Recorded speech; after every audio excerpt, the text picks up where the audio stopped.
Hey, friends. Welcome. Pull up a chair. There's coffee and bagels on the back table, so feel free to grab a cup and get settled in. Today, we're having a community meeting on the subject of community. In the social media era, how do we get past the popularity contest to build real community of people who support us, uplift us, and get us through our darkest days? Welcome to part 3 in our series on how 10 successful working artists built their brand. My name is Ruben Lee. Working Sunday, man. You gotta do it. You know, as an artist, you gotta invest a lot, man. Because maybe I die and then what? Things are worth more money? Who cares? It doesn't matter to me. It's like, what's the difference between 150 million and 250 million? I have definitely experienced bouts of potent insecurity. The feedback that I got was, oh, it's really great, but there's no market for Asians. I mean, I really mean it when it's Small Business Day. Like, it means a lot more to me, I think, than someone who hasn't experienced what I did. So our first guest has actually shared her story before. In a public place, Instagram. Yep, that's right. She typed it out for her 17,000 followers, full length, over the span of 2 posts. And I want to start by reading just a few of the hundreds of comments people made. Fiendies says, "Wow, shocked face, you're so amazing. Reading this gave me goosebumps." Shooting star. Little Shop of Oils says, "Dude, you're a badass. I pretty much love you. XO from jail." Not sure what the backstory is there, but Little Shop of Oils, we're praying for you. And Scrumptious Delight Blythe says, "I think that's awesome. You made it happen, and you were obviously the right person to end up with such treasures. Hart." Anyways, there's a bunch more. I might share a few later. I just wanted to set the mood of love. Chapter 5, Kate Hart. There are enough Instagram followers for all of us. Hello. Hey, girl, hey. Kate Hart has a certain kind of presence. She's got jet black hair, squared at the bangs, dark mascara, bright red lipstick, punk rock leather jacket, and a rope-thick scar slicing down her chest. She met me at a bar in her hometown of Long Beach. How good are these Mai Tais? I'm like, let's cheers on mic, so it's all ching. We were there to talk about a journey that changed her life. A journey that started with toy elephants. I mean, they're beautiful. They don't look like an elephant that any of us have ever seen. They sort of look like a blind person described an elephant to someone, and then that person made an elephant. So they have dog ears and pig feet and the shortest nose ever. And they're not right, but they're so imperfect that they come full circle. And this is by this guy named Edward Mobley. It is, yeah. An artistic genius. Edward Mobley is an artist who made his name designing squeak toys for the commercial market in the early 60s. And after Kate first discovered that elephant at a swap meet in LA, she just kept seeing them around. Whenever I would see them, I'd be like, oh, that's kind of sad. Like, how much? $5? Okay, whatever. Get in my purse. And they just kind of turned into a collection. So before I knew it, I was like, oh, shit. Like, am I the squeak toy lady? Okay. And then I got sick. And I was bedridden for a while. Kate was diagnosed with rheumatic fever, a super rare condition which caused inflammation and scarring on a valve in her heart. And so she had to go in for heart surgery. It's like a reoccurring thing, so it's not something that you ever recover from. Like, I'll have to get a new valve again in, I think, 3 years. Wow. So... Is that weigh heavy on your head? No. Because maybe I die and then what? Things are worth more money? Who cares?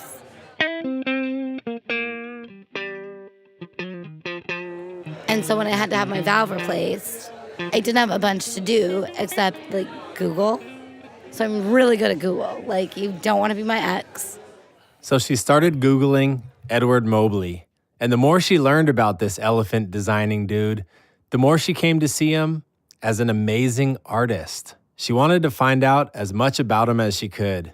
And so deep in Google, like pages and pages deep, she found out that he had family back in Ohio. She found an address, and then she found a phone number. Literally over a period of 2 years, she left voicemail after voicemail, all of them unanswered until one day, a man answered the phone. That guy was Edward Mobley's son, and at one point in the conversation, Casually, he mentioned that he had a storage unit filled with dead stock from the 60s. And immediately I was like, can I buy it? a few months later, she was with them in Ohio with a storage unit full of vintage squeak toys, shipping everything, the whole supply, back to California. What could possibly compel somebody to do this? Kate says she just had a hunch. Because I had a feeling like I can't be the only person on this planet that realizes how great this stuff is. And luckily I wasn't. It turns out there's a whole community of Edward Mobley fans out there. They know him as the father of pop surrealism. So when Kate posted her stash online, the response was instant. Let's read one more Instagram comment, shall we? This shit blinks says, I just came across your page, and I'm so excited I did. I got my first Edward Mobley squeak a few years ago at a flea market. I was originally obsessed because the eyes blinked, and I make blinking jewelry, so anything blinking I love to collect. I've fallen in love with Edward's toys, but it's so damn hard to find them in good condition. I'd love to chat more. You're a badass. The demand was there. Kate sold through most of the vintage, complete pieces quickly. So she started working to finish what he had started decades ago, his incomplete prototypes.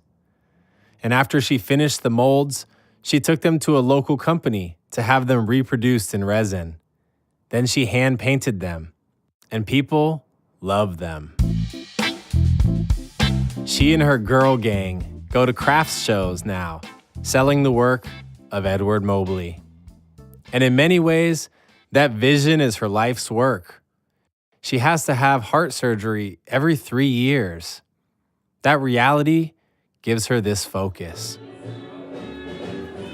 There is enough space for all of us. There's enough money, there's enough Instagram followers that we could all come together and support each other and be fond of each other's work. And if I can be even the most minute piece of that, that's really like my end goal.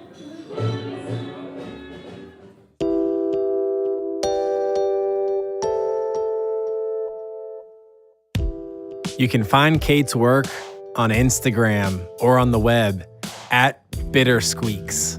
Yep, you heard right. Bittersqueaks. Remember Kim Weller from the first show? Well, I showed her Kate's Instagram. Oh, yeah. Oh, my gosh. I want one of the kitties. Yeah, they're cute, right? They're super cute. So our next guest battles an illness that is much more common, something that essentially all of us face at some point in time: depression. And his relationship with social media is complex. On the one hand, it drives his depression. And on the other hand, it saved his life. Chapter 6, Ryan Brunty, Draw Your Monsters. Hello, my name is Ryan Brunty. I'm the founder of Depressed Monsters, which is a mental health advocacy group. It's also a clothing line. We do murals. It's a lot of fun. It's a lot of fun now that he's traveling the country, engaging with fans, but his work comes from a pretty dark place. Here's an excerpt of him telling his story with The Moth, a public radio show in New York.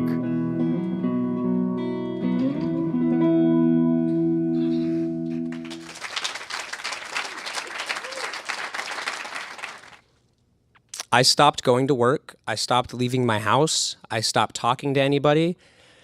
And it got to the point where nobody knew I even existed anymore. I stopped getting calls. I stopped getting texts because I was the lonely guy. Nobody wants to be friends with the lonely guy. So 2 weeks go by and I don't leave my house. I don't do anything but lay on my couch in my bed. The only thing that I do is I draw one self-portrait a day. And these can vary from deranged monsters to happy monsters to furry monsters to humans to anything. Because to me, the only thing that helped me was drawing a monster and putting it on social media, because that was the only way that I was able to reach out into the real world. So a couple months go by, I keep doing self-portraits, and one day, as the healing process goes, I look down and there's this guy on the paper. On the paper in front of him was a little egg-shaped monster with brown fur and droopy limbs. He had cute little horns and cute little teeth. He's cute, but he's also sad. He has these big starry eyes and a kind of neutral expression, sort of like that disappointed emoji with the slightly downturned mouth. Ryan named him Yerman the Yeti. And in the years since he introduced him to the world, he's gotten a huge variety of fans. Celebrities like Sarah Jessica Parker have taken their photo with him. And he's constantly on the move, getting more opportunities for Yerman. The live speaking events and the mural art help drive attention back to the products.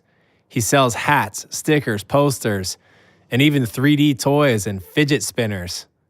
But mostly, he sells a lot of shirts. My girlfriend and I will have little packing parties in the house where we'll put on Netflix and watch whole seasons of shows and package everything up and sew everything. And it's a lot of work, but it's really nice to be able to touch everything. Some therapists have used Yerman to talk to kids about depression. And some fans have made Yerman a part of their life forever.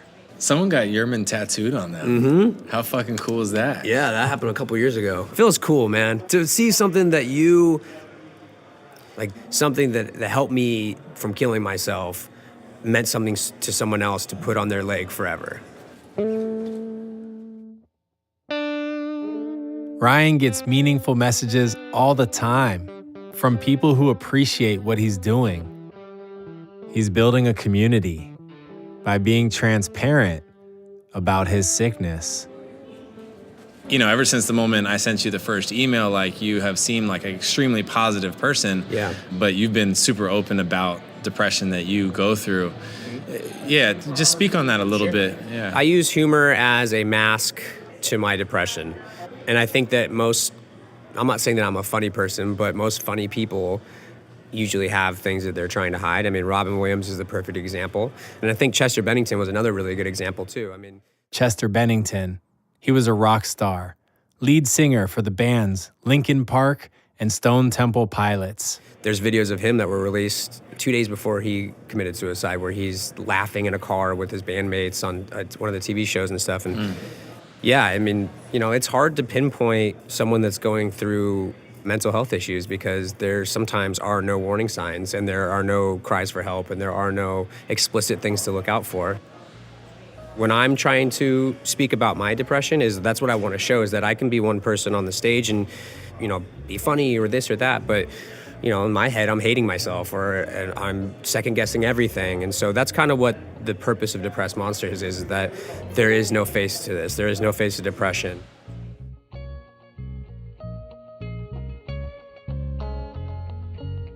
I agree with Ryan that it's important to talk about because we all experience it to some degree, and it affects our work. I know that for myself personally, sometimes I'm jogging at the top of a mountain, smile on my face, view of the future. Other times I feel like I'm in a crowded subway station trying to get up a broken escalator while people in suits keep pushing me out of the way. I feel like quitting, going home, picking a new path.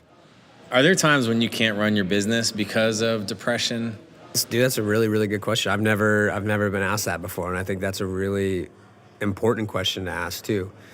I'm running an art business, and any artist will tell you it's hard to be an artist, especially now. And I think that Instagram and all these social media sites, it makes anybody feel less than instead of building people up, because you're constantly looking at people's best representation of themselves. And so to answer your question, yeah, it is sometimes hard to run my business. You're full of self-doubt, and you're full of self-loathing, and some days you wake up and you go, I'm a piece of shit. Why should I even get out of bed? So yeah, it's tough, man. And I really think that the reason for that, a big reason, is social media. It's a great tool. It's great for business. It's great for promoting, but it's so damaging. And I can never imagine being a kid growing up with that being like your everyday and thinking that's normal.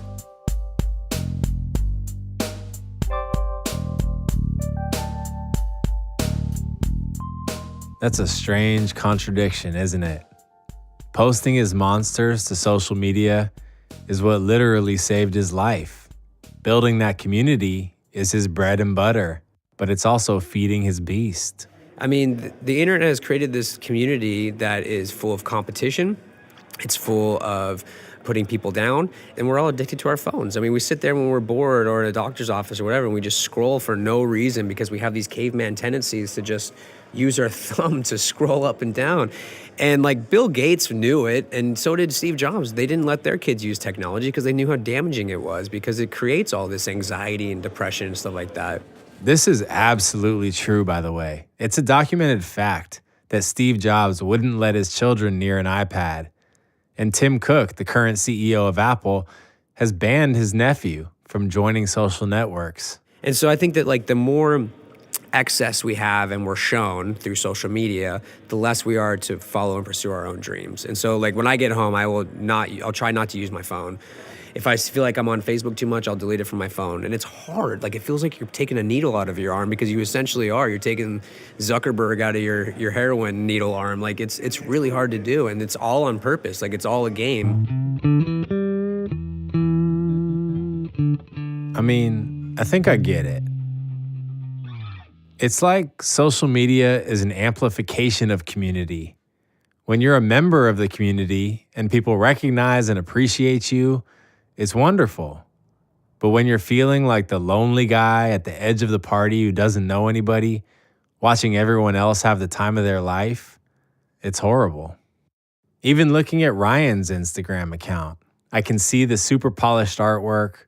His clothing was featured in a national magazine, so he's got a post of that. You see the acceptance, but you don't see the rejection. I had a couple big projects fall through. It really destroyed me.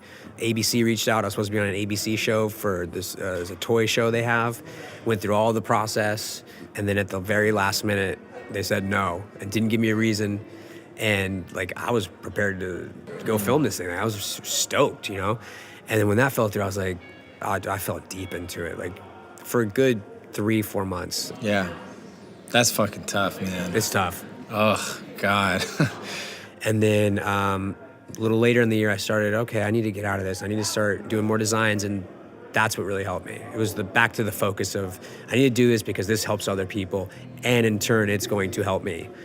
And I think that's what helps me get through my dark days.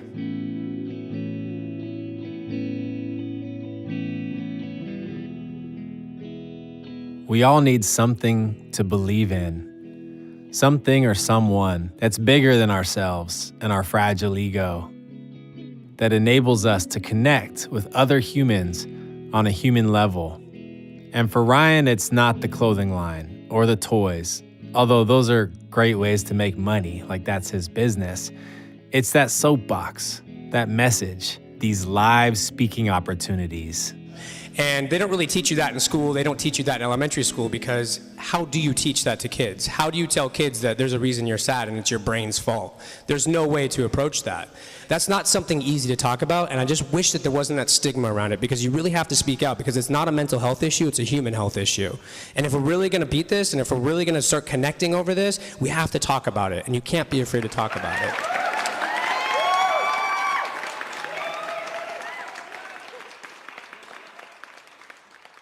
So what's next for Ryan? He's got big dreams to create more connection opportunities with the youth of tomorrow. 35 years, I would love to have a cartoon on Cartoon Network. Have Yerman show up with the Cartoon Network logo on the bottom. Like that, to me, is everything I've ever wanted. And how do you do that? How do you address mental health issues in a way that's entertaining and slapstick funny? That's the question, isn't it? I mean, mental health is a serious, serious topic. And I almost feel like if you're not telling it in an interesting, maybe not humorous, but like lighthearted way, you can't open up some kind of conversation around it. And so I'm not saying like to laugh at suicide or laugh at depression or anxiety, but if you can show symptoms of it and then show someone getting through it in like different, interesting ways, maybe that's the answer to it. But I guess you'll have to tune in 5 years when Yerman's on Cartoon Network. Yeah, bang. I will. Ryan Brunty. As the only artist from Vegas, he's the ringer in our series. Catch up with him and Yerman the Yeti on depressedmonsters.com. So many of us on the independent hustle are working to build a following. I feel like Ryan and Kate's stories flip that whole idea of a following upside down. And I've noticed the same thing is true for so many of the artists in this series. They're not just creating art for themselves, they're building a community. On the next show, we go further into how putting your art into the world can help give you the courage to stick with your ideas when they're rejected by the mainstream. There was a buzz that was going around because the VHS tape was going around and people were talking about it. And so MTV asked to see it. And the feedback that I got was, oh, it's really great, but there's no market for Asians. Friends and family, much love. We'll see you next time here on Working Sunday.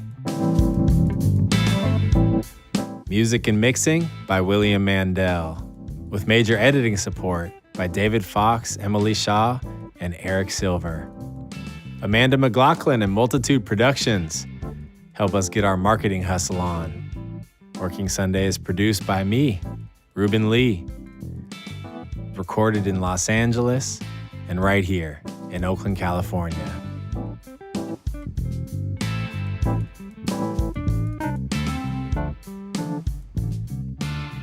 And so recently we just did an entire side of a building in downtown Las Vegas. That's so dope. I've had my eye on that building for like 10 years now. Every time I drive by it, I'm like, dude, I would love to paint that building. And finally the opportunity arose and it was like a dream come true. Congratulations. It was cool, man. Hey fam, so speaking of community, if there's someone in your life who you think would like this show, share it with them. Who doesn't love a new show to listen to? And we appreciate it too. It's the best way for an indie show like this to keep growing. Thanks.